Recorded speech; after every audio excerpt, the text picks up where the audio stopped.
Llegamos ahora a la quinta división de este Evangelio según San Juan.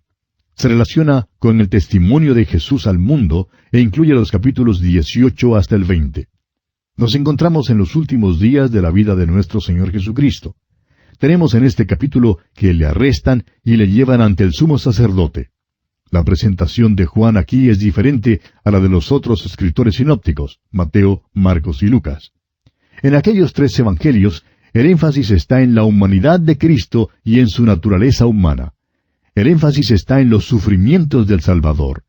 En aquellos evangelios, al acercarse a Jerusalén, Él dice que va allí para morir y menciona la muerte, su tratamiento, su abuso en manos de los gentiles y luego su resurrección corporal. En el Evangelio de Juan, el énfasis está en la deidad del Señor Jesucristo. Él es el Dios hombre en este Evangelio y el énfasis aquí es en su gloria. En su arresto, su muerte y su resurrección veremos su gloria. Y el énfasis es que volverá al Padre. Recuerde usted que declaró varias veces en su discurso que volvería al Padre. Y esto está de acuerdo con el énfasis en su gloria. Comencemos pues considerando el arresto y el juicio de Jesús. Leamos el primer versículo de este capítulo 18 del Evangelio según San Juan. Habiendo dicho Jesús estas cosas, salió con sus discípulos al otro lado del torrente de Cedrón, donde había un huerto en el cual entró con sus discípulos. Deseamos mencionar que en estos pasajes hallaremos una mezcla de su majestad y su mansedumbre. Parece que pasaba sus noches bajo el cielo claro. Ahora, ¿por qué salió de Jerusalén y cruzó el torrente de Cedrón? Bueno, al parecer tenía la costumbre de ir allí. Ahora, el versículo 2 de este capítulo 18 nos dice, y también Judas, el que le entregaba, conocía aquel lugar, porque muchas veces Jesús se había reunido allí con sus discípulos. El evangelista Lucas nos dice en el capítulo 21 de su Evangelio, versículo 37, y enseñaba de día en el templo, y de noche saliendo, se estaba en el monte que se llama de los Olivos. Y una vez más en el capítulo 22, el mismo evangelista Lucas nos dice en el versículo 39, y saliendo se fue, como solía, al monte de los Olivos, y sus discípulos también le siguieron. Para poder llegar al monte de los Olivos, tenía que cruzar el torrente de Cedrón. ¿Recuerda usted allá en el capítulo 15 del segundo libro de Samuel, cuando David había sido traicionado por Ahitofel, un hombre que él creía ser amigo? Su propio hijo Absalón encabezó una rebelión contra él, y él también fue al otro lado del torrente de Cedrón. Ahora usted recordará que Judas ya había hecho su contrato para traicionar a nuestro Señor cuando Jesús salió al otro lado del torrente. Según lo que sabemos, Jesús nunca pasó ni una noche en la ciudad de Jerusalén, en la ciudad amurallada. En la última semana de su vida fue a Betania y se quedó con sus amigos. Aún en esta última noche salió de la ciudad amurallada para ir al lugar llamado el huerto de Getsemaní. Ahora sale de este lugar solitario para dar a sus enemigos la oportunidad de prenderle. Ellos querían prenderle, pero tenían miedo del pueblo, y por tanto no se atrevieron a prenderle en el templo ni en las calles de Jerusalén. Ahora note usted que Juan no incluye la agonía en el huerto. Juan no registra su sufrimiento extremo, sino que más bien habla de su gloria. Pone el énfasis en la deidad de Cristo, mientras que los otros evangelios acentúan su humanidad. Notará usted también que Jesús no se opone al arresto. Es el Cordero de Dios que no ofrece ninguna oposición. Como dice el profeta Isaías en el capítulo 53 de su profecía, versículo 7, y como oveja delante de sus trasquiladores, enmudeció y no abrió su boca. La majestuosidad de su persona en este tiempo es categóricamente dominante. Recuerde usted que en previos casos, cuando los enemigos del Señor Jesús trataron de prenderle, Él se escondió. Creemos que simplemente desapareció de una manera milagrosa. Ahora se revela para que le prendan, y es muy importante que notemos esto. Leamos ahora el versículo 3 de este capítulo 18 de Juan. Judas, pues, tomando una compañía de soldados y alguaciles, de los principales sacerdotes y de los fariseos, fue allí con linternas y antorchas y con armas. El evangelista Lucas nos informa en el capítulo 22 de su Evangelio, versículo 52, que él dijo, ¿como contra un ladrón habéis salido con espadas y palos? Dice que una compañía de soldados fue allí. Una compañía es la 10ª parte de una legión. El evangelista Mateo, por su parte, dice que mucha gente vino con Judas. Ahora, ¿por qué vino tal multitud con espadas y palos? Creemos que la multitud sabía que él había hecho milagros y creía que si pudieran traer con ellos una compañía de soldados lo suficientemente grande y bien armados, les sería posible capturarlo. Pero fíjese usted en la majestuosidad de nuestro Señor. Leamos el versículo 4 de este capítulo 18. Pero Jesús, sabiendo todas las cosas que le habían de sobrevenir, se adelantó y les dijo, ¿a quién buscáis? Amigo oyente, ¿cree usted que este Jesús sea simplemente un pobre hombre débil que ha sido atrapado por algunos líderes religiosos y por el poder de Roma? Si él nos hubiera entregado, todas las armas que esos hombres tenían habrían sido desde todo punto de vista vanas e inservibles. Ahora el versículo 5 dice, le respondieron, a Jesús Nazareno. Jesús les dijo, yo soy. Y estaba también con ellos Judas, el que le entregaba. No deseamos pasar esto por alto porque no deseamos que usted lo pierda de vista.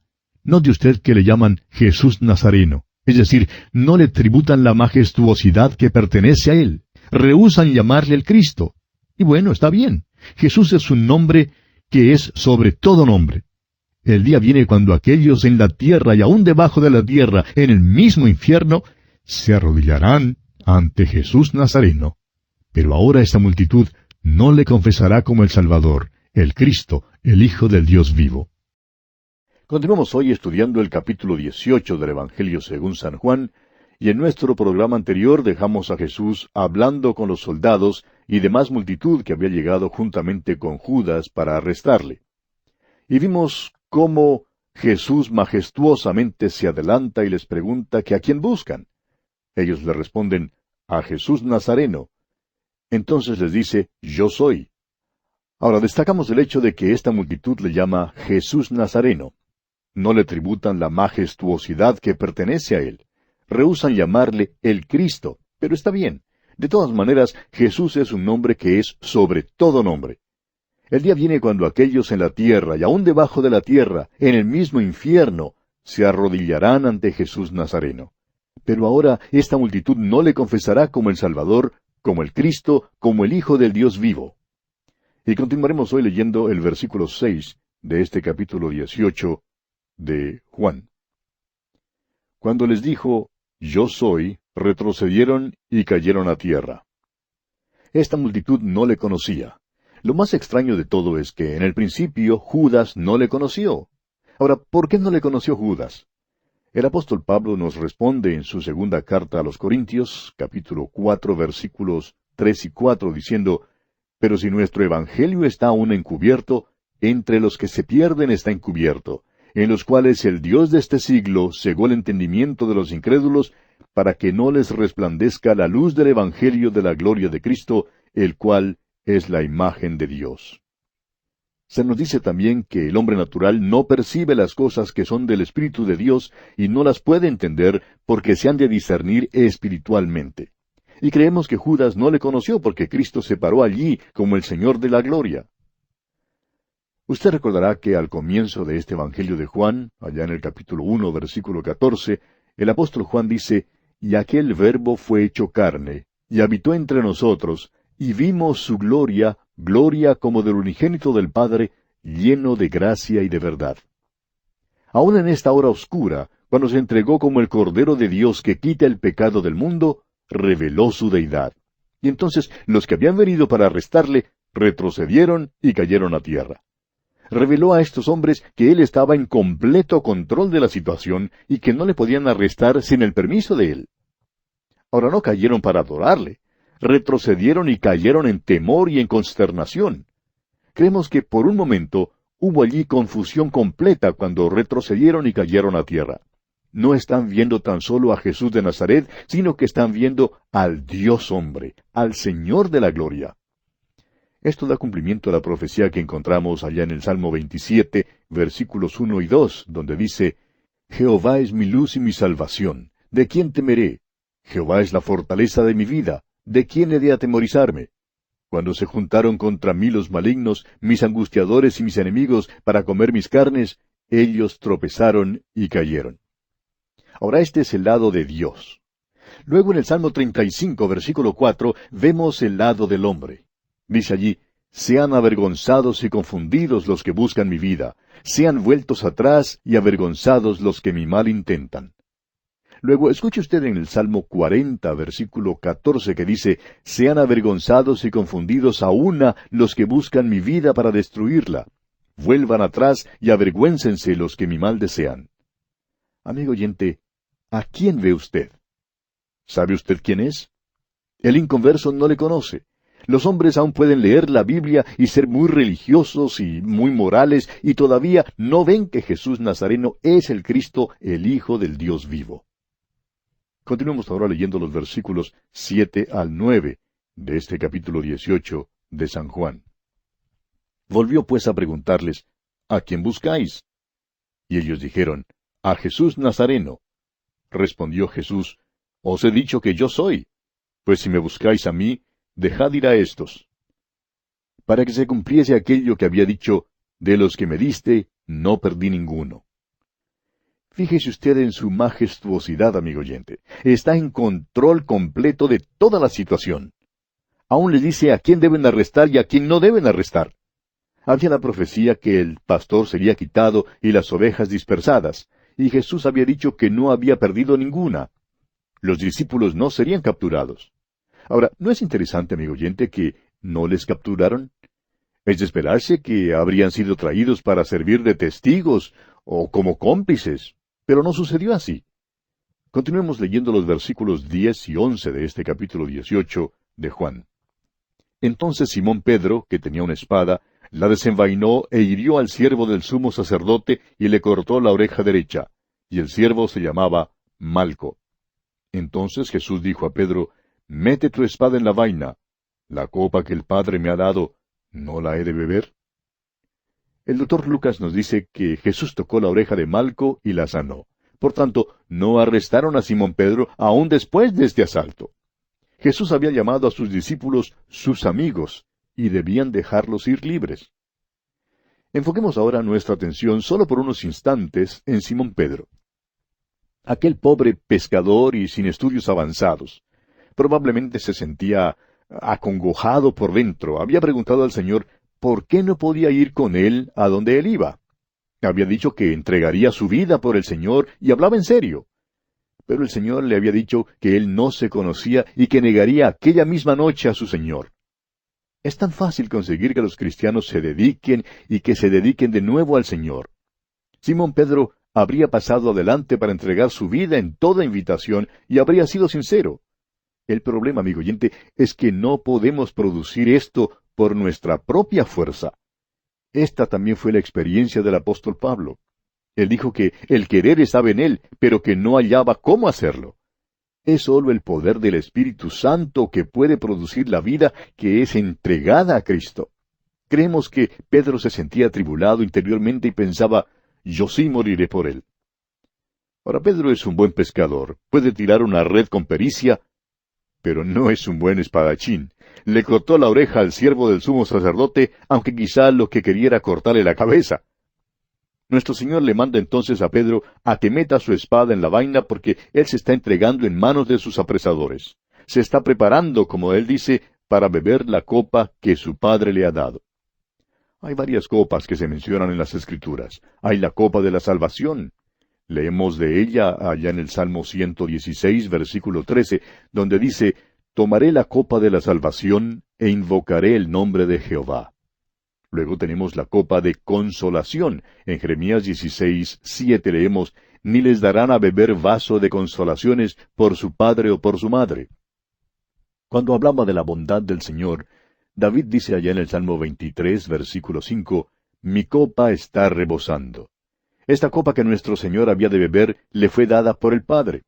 Fue una copa terrible, y Jesús oró allá en Getsemaní que si fuera posible, la copa pasara de él. Esta es la copa de juicio. La bebió por nosotros en la cruz. Todos aquellos que vuelven la espalda a Jesucristo han de beber ellos mismos aquella copa de juicio.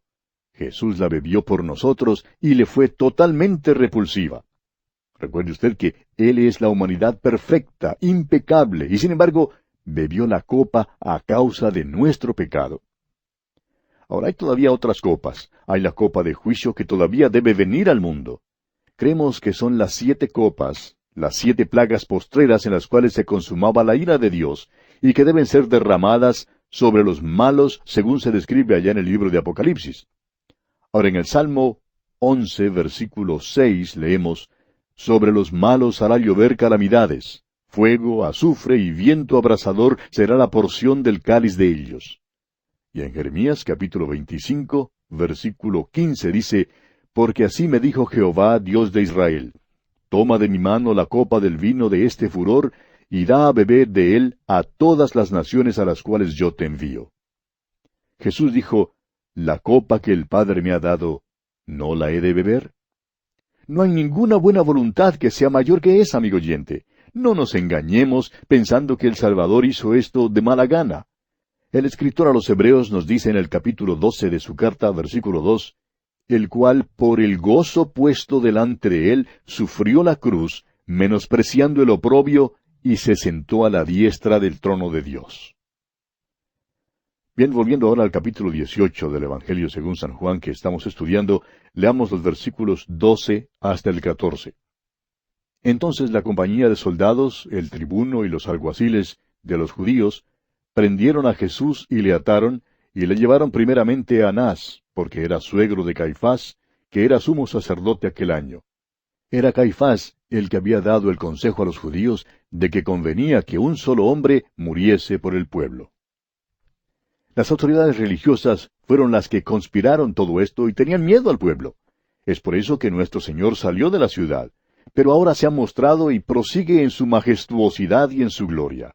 Le prendieron y le ataron, aunque eso no era necesario. Él es el Cordero que fue inmolado desde el principio del mundo. No abrirá su boca, dice la Escritura, como oveja delante de sus trasquiladores, enmudece y no se opone. Ahora le llevaron primero a Anás, y notemos que solo Juan nos da ese detalle. Y esto nos conduce a pensar que al parecer Juan estaba en alguna posición para ver algo que los otros no veían. Anás era el sumo sacerdote y probablemente se había quedado en los cuartos del palacio del sumo sacerdote. La historia secular testifica que Anás era uno de los sumos sacerdotes más inteligentes, más audaces y también más satánicos de todos. Caifás actuaba oficialmente frente al gobierno romano, pero la verdadera cabeza del grupo religioso era el viejo Anás. Creemos que era el verdadero líder, un político que sabía cómo manejar a Roma. A nuestro parecer, él fue quien conspiró en el arresto y el juicio de Jesús y la crucifixión. Todo el juicio fue una farsa, y creemos que la mano de Anás operaba detrás de todo eso. La llevaron pues primero a Anás. ¿Qué injusticia se ha hecho con los judíos a través de los siglos? Les han culpado por los crímenes de tales hombres como Anás, Caifás y Pilato. No somos responsables de los crímenes de alguien solo porque él sea compatriota nuestro. Hay quienes por siglos han llamado a los judíos los asesinos de Cristo, y esto ha sido la base del antisemitismo en Europa. Ellos no son más responsables que los gentiles. En el análisis final, todos nosotros somos responsables de la muerte de Jesús. Él murió por los pecados del mundo. No se debe señalar con el dedo a ninguna raza o grupo de gente. Ahora el versículo 14 nos explica que Caifás, el sumo sacerdote, tenía esta creencia que si un hombre moría por el pueblo, protegería a los judíos contra Roma. Creemos que Juan incluye esto aquí para mostrarnos que ya había sido predeterminado que el Señor Jesús debía morir. Ya habían decidido eso. El viejo Anás conocía los detalles y le necesitaban para inventar una acusación contra Jesús que resultara en la pena de muerte. Una acusación que fuera válida ante las autoridades romanas. El juicio, pues, no fue nada más que una farsa. Ahora, en los versículos 15 al 18, tenemos la primera negación de Simón Pedro. Leamos el versículo 15. Y seguían a Jesús Simón Pedro y otro discípulo. Y este discípulo era conocido del sumo sacerdote, y entró con Jesús al patio del sumo sacerdote. Es obvio que aquel otro discípulo era Juan. Al parecer, Juan gozaba del favor de ellos en Jerusalén, y esto lo colocó en posición de poder obtener un pase para que entrara otro. Ahora queremos que usted vea que al parecer Juan era conocido en estos círculos, y que el hecho de que Juan entrara allí no constituía ninguna tentación para él.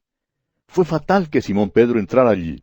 Se paró fuera con los soldados, y Juan recibió permiso para que Simón entrara en la corte interior. Y queremos que usted vea este pequeño juego escénico en el palacio de Caifás. Continuemos leyendo el versículo 16 de este capítulo 18 de Juan. Mas Pedro estaba fuera, a la puerta. Salió pues el discípulo que era conocido del sumo sacerdote, y habló a la portera, e hizo entrar a Pedro. Amigo oyente, permítanos decir lo siguiente. Usted no tiene ningún derecho a obligar que otro hermano acepte sus ideas en cuanto a la separación. Es posible que otro hermano vaya a donde usted no puede ir. Fue malo que Simón Pedro entrara allí, pero no fue malo para Juan. Podemos ver a Simón Pedro levantando una petición y diciendo, ningún cristiano debe entrar en la puerta del sumo sacerdote, porque allí es donde se verá en apuros. Sin embargo, a Juan le fue posible entrar allí. Juan tiene entrada, pero Pedro es un pobre pescador. Nadie le conoce y no puede entrar. Juan entonces le dice a la muchacha que estaba en la puerta que Pedro era amigo suyo, y entonces Pedro pudo entrar. Ahora Simón Pedro tenía mucho miedo. Es que Juan se sentía cómodo allí, pero Simón Pedro nunca antes se había encontrado con esa gente, con esa multitud.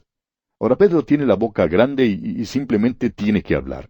Recuerde usted que los otros evangelios nos dicen que las muchachas le distinguieron como Galileo porque su habla le traicionó. Hablaba demasiado, y se puso nervioso allí. Una muchacha entonces causa que Pedro niegue al Señor. Leamos los versículos 17 y 18.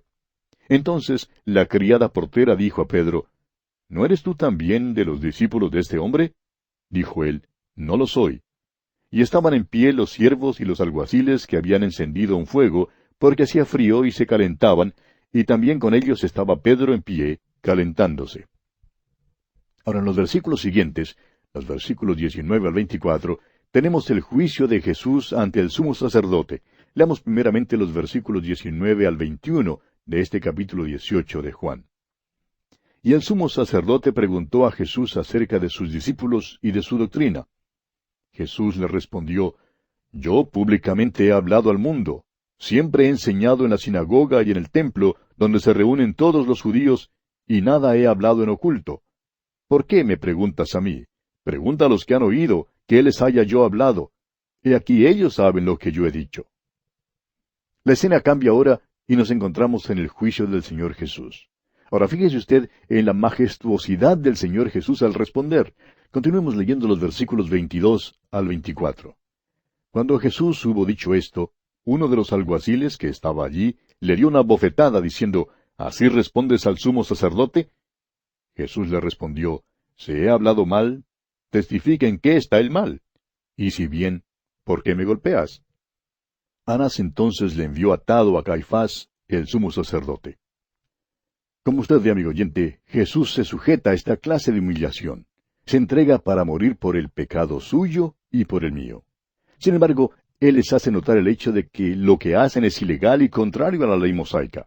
No tienen ningún testimonio de que Él haya actuado mal. Sin embargo, le golpean. Ellos son los que violan la ley. En primer lugar, ningún juicio debía principiar de noche, ni terminar de noche. Un juicio debía comenzar y terminar en el mismo día. No debían golpear a un prisionero que todavía no había sido declarado culpable. Ahora Juan incluye este pequeño versículo para decirnos una vez más que fue Anás quien ató a Jesús. Anás fue quien conspiró y planeó todo este complot diabólico. Ahora en los versículos 25 al 27 encontramos la segunda y tercera negación de Simón Pedro. Leamos estos versículos 25 al 27 del capítulo 18 de Juan. Estaba pues Pedro en pie calentándose y le dijeron, ¿No eres tú de sus discípulos? Él negó y dijo, No lo soy. Uno de los siervos del sumo sacerdote, pariente de aquel a quien Pedro había cortado la oreja, le dijo, ¿No te vi yo en el huerto con él?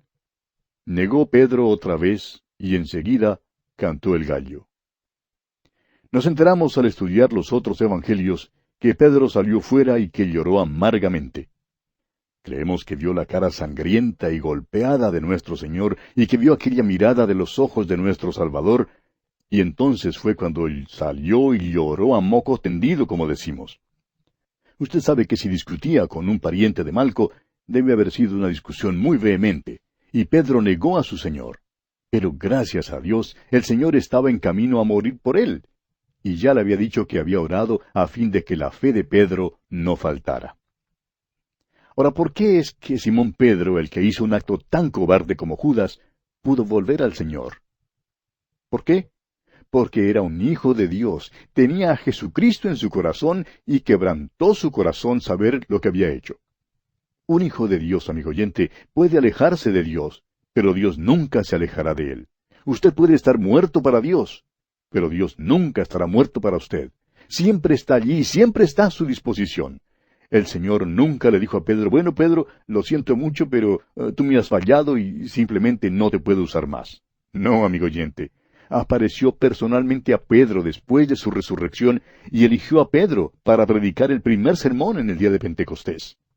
Nunca ha habido un sermón como ese. Gracias a Dios por un Salvador y un Señor así. Siempre le recibirá. Ahora en los versículos 28 hasta el 40 tenemos el juicio de Jesús ante Pilato. Comencemos leyendo el versículo 28. Llevaron a Jesús de casa de Caifás al pretorio. Era de mañana, y ellos no entraron en el pretorio para no contaminarse y así poder comer la Pascua. Vemos aquí que el Señor Jesús no trató de escapar, pero Caifás sí trató de evadir una decisión. Envió a Jesús ante Pilato. Hay un juego escénico muy interesante aquí que deseamos que usted vea, amigo oyente. Vemos aquí, lado a lado, la religión y la persona de Jesús.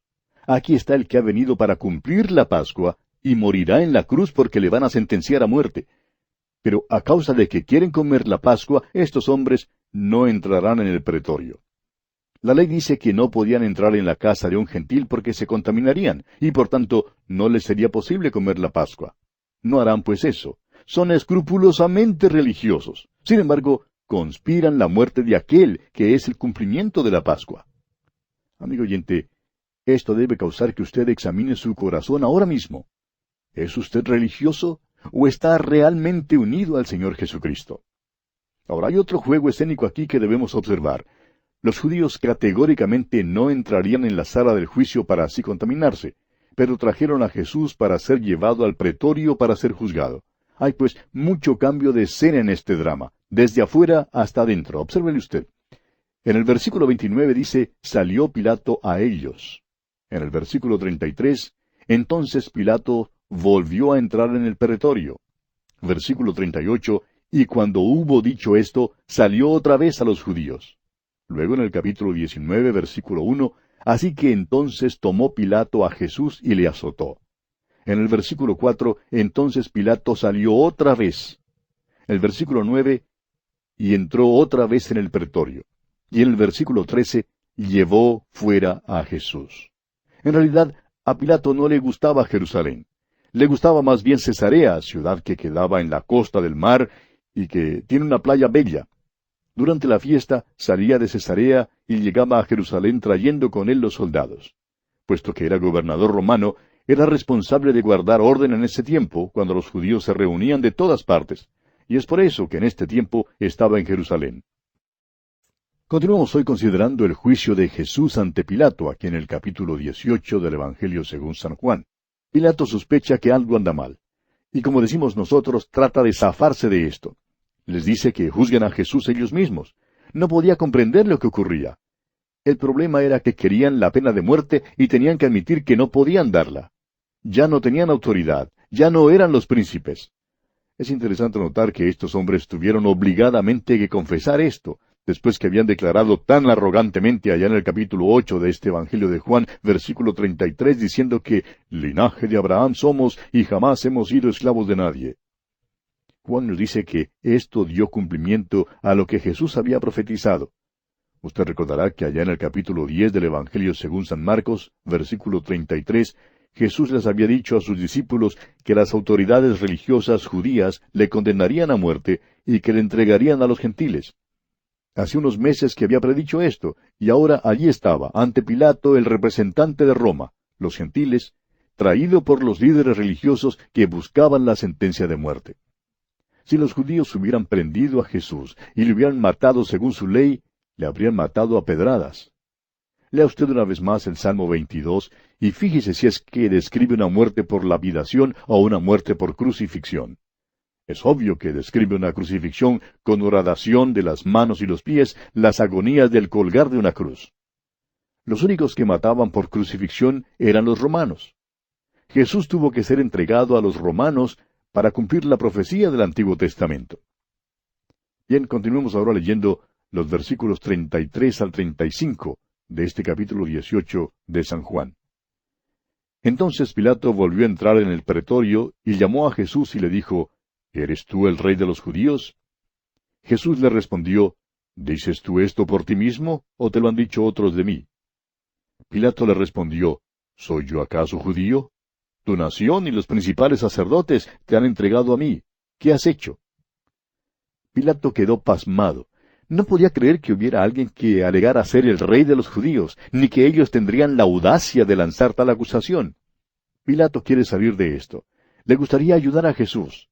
Está adentro en la corte a solas con Jesús. Los judíos esperan afuera a causa de que tenían escrúpulos en cuanto a la contaminación. No querían contaminarse. Pilato estaría feliz si Jesús simplemente dijera que no es un rey, y entonces podía salir de eso. Ahora, ¿quién es juzgado? ¿Pilato o Jesús? Los otros evangelios nos dicen cómo Pilato tomó agua y se lavó las manos delante del pueblo.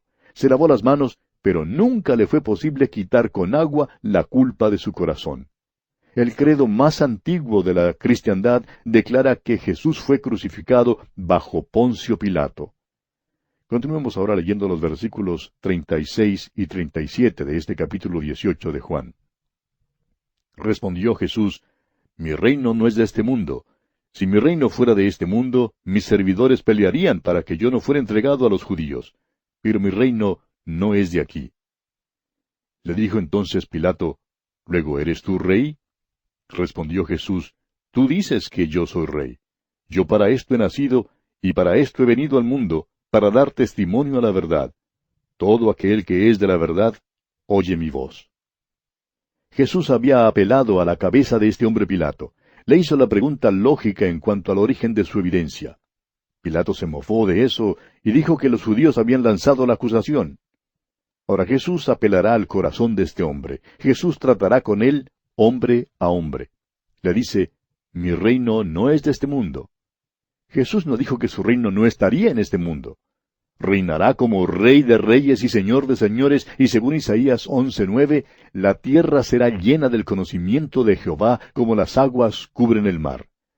Pero su reino no será de este mundo, no será como este sistema mundial, no será una estructura de potestad edificada sobre intereses políticos, no se establecerá por medios mundanales. Jesús no será elegido rey por ninguna organización o partido político. Su reino no será edificado sobre la guerra, el tumulto, el odio y la amargura. Pilato mismo era un político pervertido que había comprado su puesto. Era un individuo que servía de instrumento a Roma. Odiaba a los judíos, pero tenía miedo de ofenderles porque no quería perder su oficio o su posición. Jesús le dice a Pilato que no se opondrá en absoluto. Pedro ya había tratado de defenderle y Jesús le había ordenado que metiera su espada en la vaina. No está edificando su reino sobre el presente sistema político, y la Iglesia tampoco puede edificar su reino. La Biblia nos enseña claramente que Cristo está ahora tomando un pueblo para su nombre. Hechos 15:14.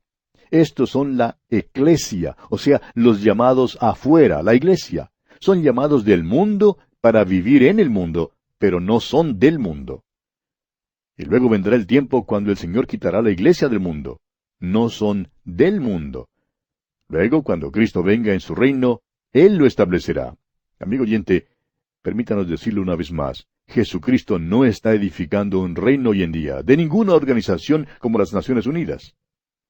Pilato está perplejo aquí. Jesús todavía está respondiendo a este hombre. Le dice que un elemento esencial de su reino es la verdad. Escuche usted las palabras del Salmo 45, versículos 1 al 4. Dicen, Rebosa mi corazón palabra buena, dirijo al Rey mi canto, mi lengua es pluma de escribiente muy ligero. Eres el más hermoso de los hijos de los hombres, la gracia se derramó en tus labios, por tanto, Dios te ha bendecido para siempre. Ciñe tu espada sobre el muslo, oh valiente, con tu gloria y con tu majestad. En tu gloria sé prosperado, cabalga sobre palabra de verdad, de humildad y de justicia, y tu diestra te enseñará cosas terribles. Volviendo ahora al capítulo 18 de San Juan, leemos en el versículo 38, le dijo Pilato, ¿qué es la verdad? Y cuando hubo dicho esto, salió otra vez a los judíos y les dijo, yo no hallo en él ningún delito. ¿Era acaso cínico Pilato?